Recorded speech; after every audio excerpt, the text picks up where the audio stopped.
पंडित जी आप ये बताएं कि नर्मदा सिंचाई को लेकर भी आपकी जो तैयारी थी वहाँ भी कहीं ना कहीं आपको सफलता मिली है।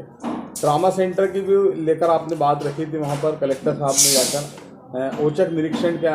ट्रामा सेंटर की जो जगह है जहाँ पर ट्रामा सेंटर का जो बनाया है, निर्माण हुआ है, अब आगे आपकी तैयारियाँ क्या हैं और ट्रामा सेंटर को आप जो कलेक्टर साहब का जो निरीक्षण था वो कहाँ तक सार्थक रहा और आगे इसको लेकर क्या तैयारियां होंगी, कुछ बताएं आप लोग। सबसे पहले तो सभी देवास जिले के देवास विधानसभा हाटपिपलिया बागली 462 ग्राम के नागरिकों को बहुत बहुत बधाई एवं शुभकामनाएं कि मां नर्मदा सिंचाई परियोजना का हमारा 3 वर्ष से अधिक का संघर्ष सार्थक हुआ।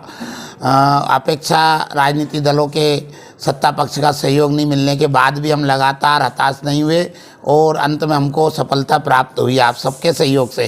खास करके मीडिया के साथियों ने जिस प्रकार इस सिंचाई परियोजना की गंभीरता को समझा और सहयोग दिया, उसके लिए मैं हमेशा ऋणी रहूँगा और शुभकामनाओं के साथ साथ धन्यवाद देता हूँ। ट्रामा सेंटर के लिए भी हम 2 वर्ष से संघर्ष कर रहे हैं आप सबके माध्यम से।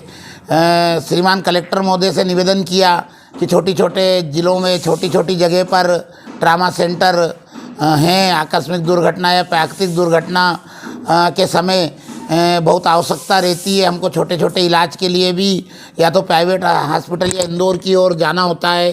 तो उन्होंने गंभीरता से लिया और हमने हमारी काफ़ी दिनों से हम लिख रहे हैं सोशल मीडिया और आपके माध्यम से कि माननीय सांसद जी, माननीय विधायक जी कभी आकस्मिक तो निरीक्षण करें जिला अस्पताल का। सिर्फ विज्ञापन देने से या फोटो लगाने से शहर के नागरिकों को सुविधा नहीं मिलेगी, या दरवाजे या गेट की रंगोई पुताई या मूर्ति लगाने से शहर का या नामकरण करने से वास्तव में लोगों का भला नहीं होगा। तो हम बहुत बहुत धन्यवाद देते हैं जिलाधीश महोदय को और जिन्होंने तत्परता से जनता के हित के मुद्दे को उठाया। आगे भी हमारी नजूल और पेकी प्लाट की समस्या है जो माननीय मुख्यमंत्री जी 2 चुनाव में घोषणा करके गए। अभी पिछले नगर पालिका निगम चुनाव में कहा था कि 24 घंटे में आचार संहिता लगते ही मैं हटा दूंगा, परंतु वो नजुल और पेकी प्लाट की समस्या से हमारे शहर के नागरिक काफ़ी परेशान हैं।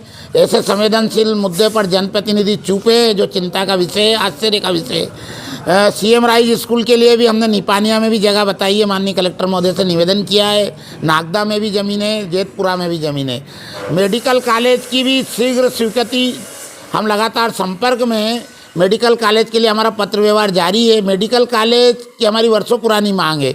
इसके लिए हम बीज निगम की जो 20 हेक्टेयर ज़मीन है उसके बारे में भी हम जिलाधीश महोदय को बता चुके हैं कि भूमि तैयार रखें, क्योंकि हमारी भूमि के अभाव में कन्या शिक्षा परिषद देवास से चला गया, नॉलेज सिटी चली गई।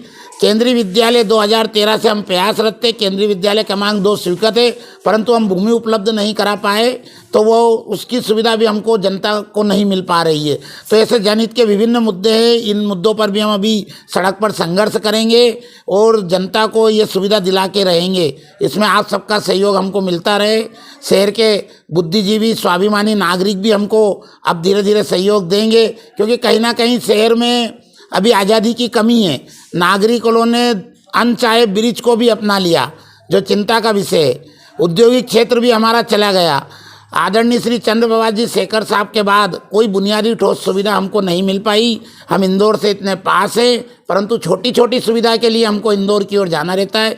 हम पहले भी मांग कर चुके हैं कि फेज़ 1 में ही हमने कहा था कि भाई देवास को भी मेट्रो लाइन से जोड़ा जाए, क्योंकि हजारों बच्चे पढ़ने वाले और व्यवसाय के लिए नागरिक इंदौर जाते हैं। तो फेज़ 2 में मेट्रो ट्रेन की सुविधा भी देवास को मिले, इसके लिए भी हम अभी से प्रयास कर रहे हैं।